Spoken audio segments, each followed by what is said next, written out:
É convidado no 1820 João Miranda Guedes, professor de Engenharia Civil da Faculdade de Engenharia da Universidade do Porto. Muito boa tarde. Obrigada por estar connosco. O que nos dizem as imagens sobre a violência do sismo e também sobre a qualidade da construção? Vimos nas réplicas alguns edifícios ruírem e outros a manterem-se de pé.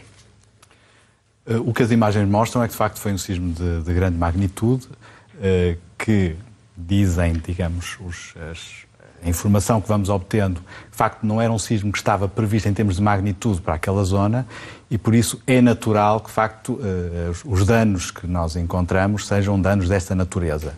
Há edifícios que se mantêm em pé, de facto. Há muitas pessoas que perguntam, mas porquê é que alguns ficam em pé e outros são destruídos?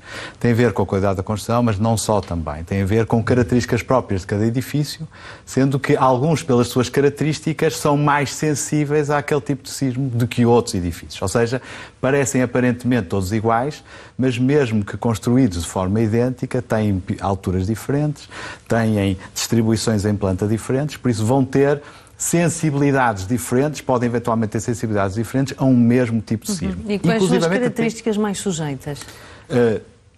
As condições do solo, onde estão implantadas, as condições de fundação e depois a forma como eles também foram dimensionados, ou seja, se foram dimensionados ou não, de acordo com aquilo que está estipulado nos códigos, que, de acordo com aquilo que nós sabemos, mesmo que estejam dimensionados de acordo com o que está estipulado nos códigos, neste caso a magnitude foi superior àquilo que se esperava. E por isso, mesmo estando dimensionados de acordo com os códigos, é provável que alguns desses edifícios, embora bem dimensionados, também possam ter avarias.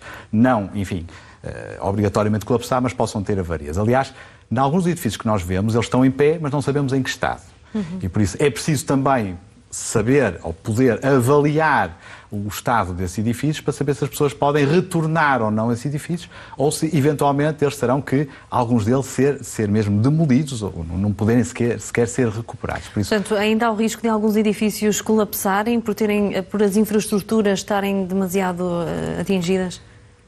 Pela própria estrutura está demasiado atingida. Ou seja, não é certo que os edifícios que se mantiveram em pé vão se manter em pé. Não só por causa das réplicas, e porque, de facto, as réplicas sucedem-se depois de um edifício já danificado, e por isso é um edifício que já está mais vulnerável, por isso é natural que possam acontecer os acidentes, mas também porque os próprios edifícios que estão em pé podem não ter as condições atualmente necessárias para continuar em pé. Por isso, qualquer pequeno movimento, qualquer pequena alteração no seu estado pode provocar um colapso ou uma avaria grave que pode pôr em causa, digamos, os seus próprios habitantes. Ou seja, há os que colapsaram e sabemos que colapsaram, há aqueles que semi-colapsaram e não sabemos como é que está o estado dos edifícios que restaram, a parte dos edifícios que restou, e há aqueles que, embora se mantendo em pé, podem não estar em condições de serem reocupados. E por isso essa avaliação também é... Essa avaliação é também necessária, por exemplo, para as operações de salvamento, porque as equipas andam em terrenos onde há edifícios por perto. Exatamente. Aliás, numa equipa em que eu estive integrado precisamente no sismo de L'Aquila, as entradas eram feitas, e nesse caso para a avaliação de património com valor cultural importante, as entradas eram feitas primeiro pela Proteção Civil, e só depois é que os técnicos entravam. Tinham muito pouco tempo para estar no interior do edifício para avaliarem os danos e para precisamente saber a extensão dos danos desse edifício, se era preciso curá-los ou não. Ou seja, há aqui de facto precauções que devem ser tomadas e naquele caso em particular era a Proteção Civil quem primeiro entrava e os bombeiros, é uma devida Proteção Civil dos bombeiros, para averiguar o estado e só depois é que nos era dada a carta branca ou não para entrarmos e o tempo, a janela que nós tínhamos para estar dentro do edifício.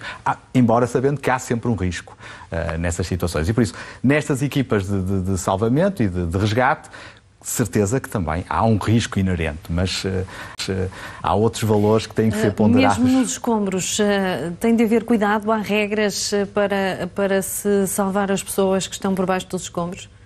É um assunto sobre o qual eu não poderei dizer. Alguém ligado mais à Proteção Civil, tem estado mais no terreno, em resgates, poderá dizer. Mas com certeza que há regras de segurança, como há em qualquer